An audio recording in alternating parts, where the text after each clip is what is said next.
Interesting. And was there anything that helped you along the process of making those decisions? Because, of course, long-term decisions are the best decisions to make for visionaries, but visionaries are stuck early on in this position where cash flow is so short, right? They need to survive, they need to eat, that they need to compromise long decision making versus short decision making. And it's part of the entrepreneurial process, of course, going through that thing and just sort of like figuring thing out until you essentially get lucky in one or another way. And you go through it and that part of the process. But for you at this stage, when starting specifically Colorful Standard, because I'm guessing this was sort of like what happened very early on in your career, but very recently, now that you were going to start a brand from scratch, understanding the dynamic and without actually being a very big proposal of financial investment, how did you, what cash flow position or what was your financial philosophy for you to make those decisions? Were you making enough cash flow from different businesses to sort of like have a good foundation to make those good long-term decisions? Did you have investments for very early on, or you just went through the entire process all over again? Yeah, good question. Good question. I don't like to spend more money than we make, basically. I mean, period. I am not a fan of burning money. I understand tech companies sometimes have to go that way, but in general, I like to when I start over, I like to start over, kind of. I understand that is easy to say when I own a factory in Portugal, and I know who to call to start a t-shirt production or a sweatshirt production. I understand that can sound very easy.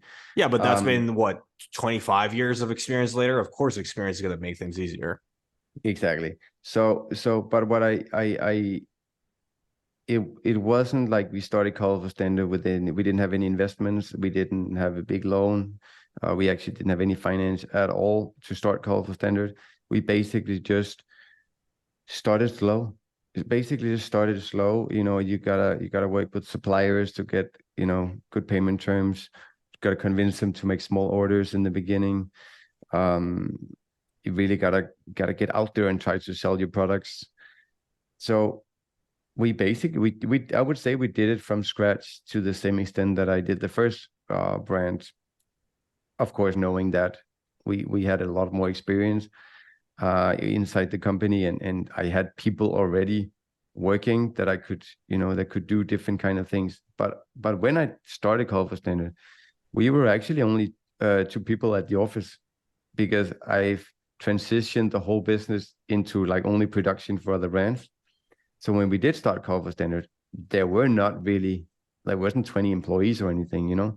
We basically started over and said, let's make a brand, let's build this, let's become a client at the factory like any other client. We also don't have any special prices at the factory. Basically, when the factory quotes a price for Colorful Standard, it's equal to any other brand that it produces for. So I try to keep the companies separate, because otherwise I wouldn't know if Colorful Standard was actually a real profitable, successful business. But that's also what I like, right? I like the challenge of starting from scratch, basically, right? Idea, concept. Of course. But I mean, you have developed the confidence that's required to repeatedly go through the process successfully. And when you analyze what makes up that confidence for you, how long did it take you to get there, essentially, to get to a point where you're like, okay, I think I understand myself and I understand how I play my part in the whole entrepreneurial process within fashion? How long did it getting to that point take you, and what do you think were the most important skills or experiences that you acquired in order to get to that position? That I think it's a very, very, very good question. And I think basically it's a matter of how much do you believe in yourself, right? And how willing are you to risk something and start any venture, right? I think that's what many entrepreneurs struggle with, is like, how confident are they in their idea and what they want to do, because there has been a lot of times where I've doubted, or not a lot of times, but there's been some major times where I really doubted myself. When I started the first clothing brand, it was extremely successful. I didn't know much. I thought that this was how you do business. We had a ton of money in the bank Yeah. account. We made a Sometimes lot that of can be money. worse long term You know, than short term. Yeah. exactly. It's like we had no idea. It just went. It was almost too good to be true. At a point, you know, it started going down, and we sold less and less. I then, like I said, I then started to produce for other brands at the factory. But I kind of was in a period where the first brand I started was going down. We were losing traction, and therefore we also had less and less orders to place at the factory. I had started producing for other brands, but that wasn't up to speed yet. So I was basically in a period, in a couple of years, I was in a period where I couldn't provide enough orders to the factory myself, and I didn't have enough orders from external companies to produce.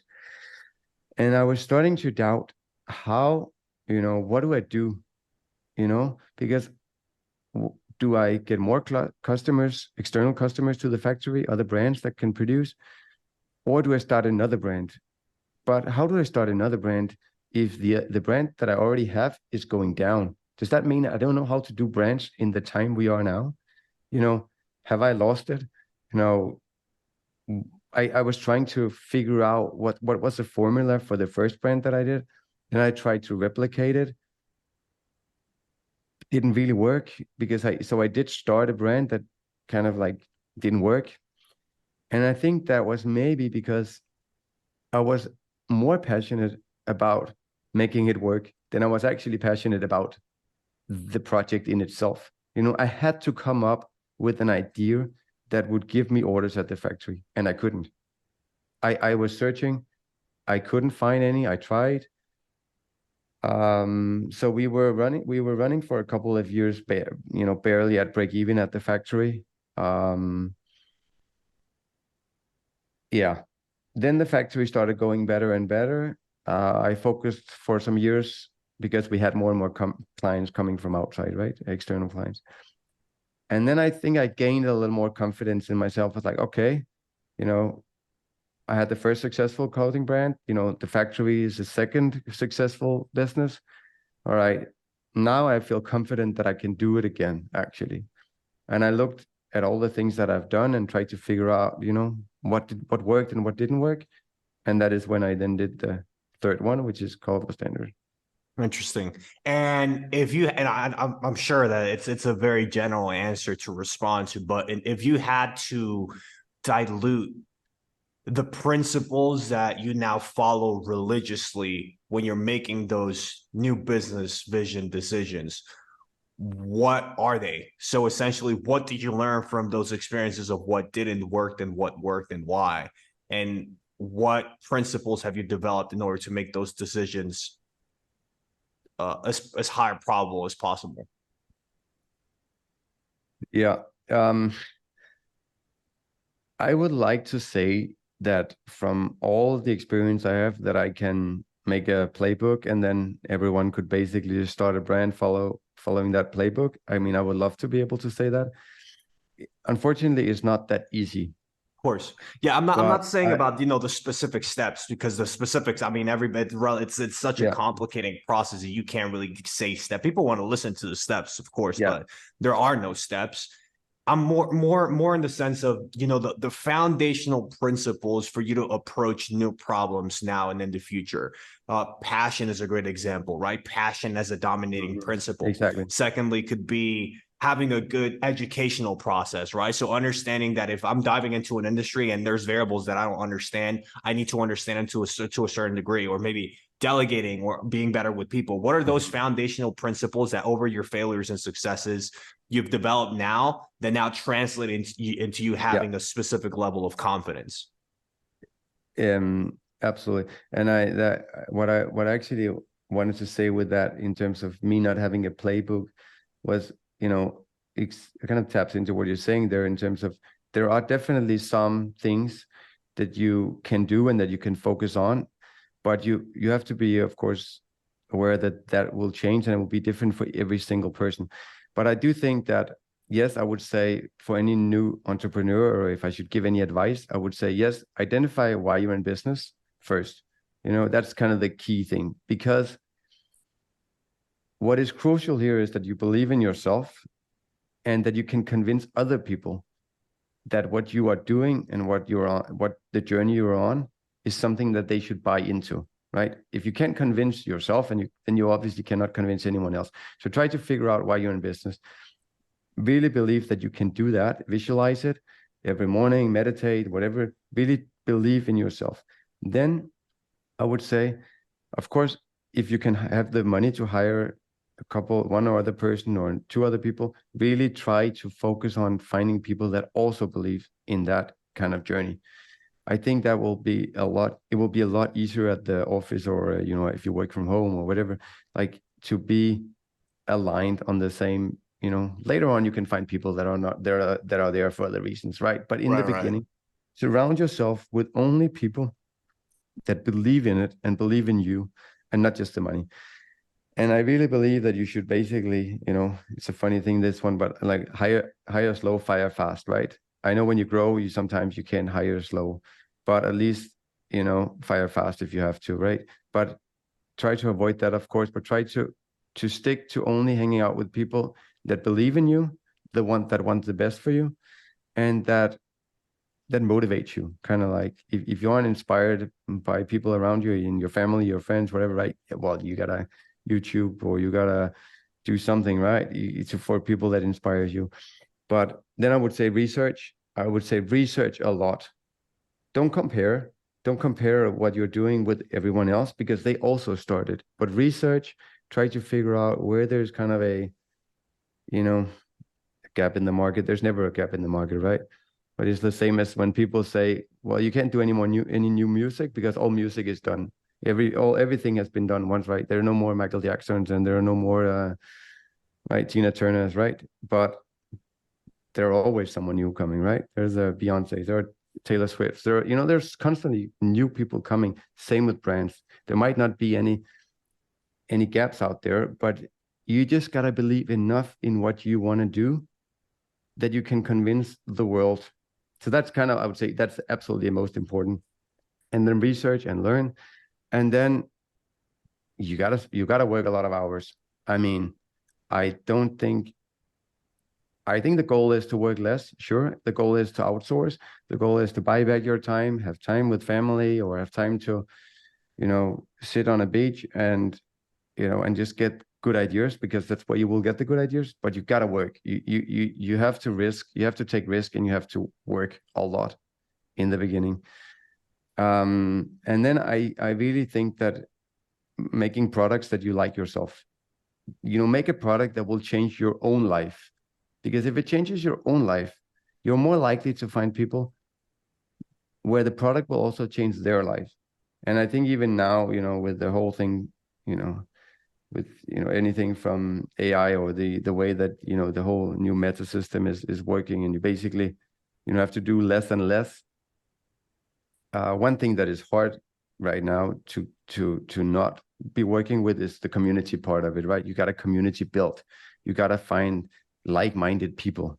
And I think this one, when people say we do products like this for people like us, I think that kind of makes great sense, right? You want to believe in what you do, and you want to find like-minded people, I think that's why those kind of business cases where people find a gap in the market, don't know anything about it, and then just do it without knowing anything about it, right? That's likely to fail because it's not authentic, right? You're not going to build a community.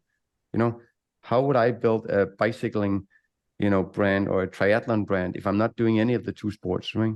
Because people would know, no, whatever social content that I would share, or content on social media I would share, people would see that it isn't me, right? And they would figure it out. So I think people should basically just not complicate things too much sometimes, and basically just do what they're good at, right? Do what they love, and then learn. Don't Yeah. call up your best friend and say, "Can you come over here and draw my logo in Illustrator?" Sit down and learn Illustrator, right? Sit down and learn Photoshop. Is that what it takes?